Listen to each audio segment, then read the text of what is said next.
I've been married for a month and my husband is having an affair with my sister. I've been in shock since I found out. We have been married for a month. He's been having the affair with my sister since before we got engaged back in November. My sister is 8 months pregnant. Her husband was the one who discovered the affair, and he is divorcing her. He had to get a test done on the advice of his aunt, who is a solicitor, to make sure their 1.5-year-old son was his child, but my sister doesn't yet know if her husband or my husband is the father of her baby. I'll be seeking a divorce even though my husband wants us to go to counseling and stay married.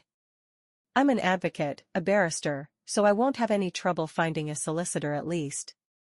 The law only takes adultery into consideration as to why the marriage broke down and not for how the assets are divided or settled. However, at least I will not have to pay him support since we were only married for a month before I moved out of our flat. I will never speak to my sister again no matter how much she begs me to forgive her, and I am not staying married to my husband no matter how much he begs me to stay. I don't believe either of them when they say they are sorry. Not one bit. Update: I've been married for a month and my husband is having an affair with my sister. People who say you should get over it when someone cheats on you have no idea what it is like. Last June I, F37, found out my husband, M39, was having an affair with my sister, F27.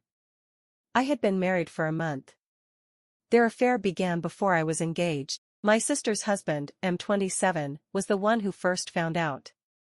When it was discovered, my sister was about 8 months pregnant with a baby girl, and it turned out my ex-husband is the father. Apparently he was furious when he found out because he didn't want children. My ex-husband and I met in an online dating group for people who don't want children, or to date people who have children from former relationships. My ex-husband and my sister both begged me to forgive them. My sister said she can't help it that she fell in love with him, and my ex-husband said he couldn't be blamed for what happened. I couldn't believe they thought what they did could be forgiven and forgotten.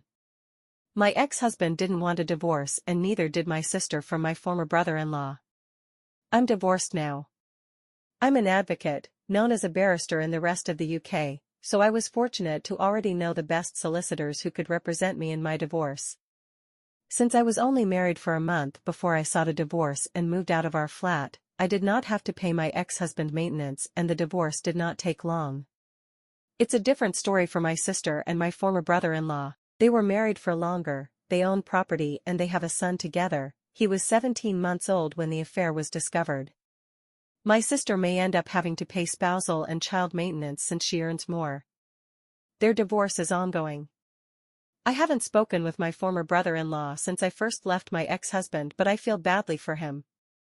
He was devastated when he found out about the affair and the baby not being his child. He didn't deserve any of that. People who say you should just get over it when someone cheats on you have no idea. I have never felt pain like this before. It wasn't even just emotional. It was physical as well. I'm still heartbroken over this. I had no idea anything could hurt so much. I'm going to start seeing a counselor, but it doesn't feel like enough. I haven't seen or spoken to my ex-husband since I moved out of our flat. The only contact during the divorce was through our solicitors. He's dead to me, and so is my sister. I haven't seen or spoken to my sister since shortly after I left my ex-husband, and I never want to see her again. She's dead to me. I don't think I'll ever heal from this. I'm fortunate my parents, my other sister and most of my family support me and have disowned my traitor sister and no longer have contact with her. Anyone who tells me I should forgive her or chooses her over me gets removed from my life with no second chance. I don't ever want to hear anything about either one of them again. From what my ex-husband's solicitor said during my divorce, they, sister and ex-husband, plan to marry after she is granted a divorce. I haven't heard anything about either one of them since then.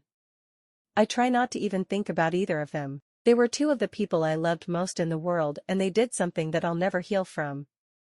They are selfish and they destroyed me. Anyone who says I should get over this or forgive and forget has no idea what it is like. Like and follow for more stories like this.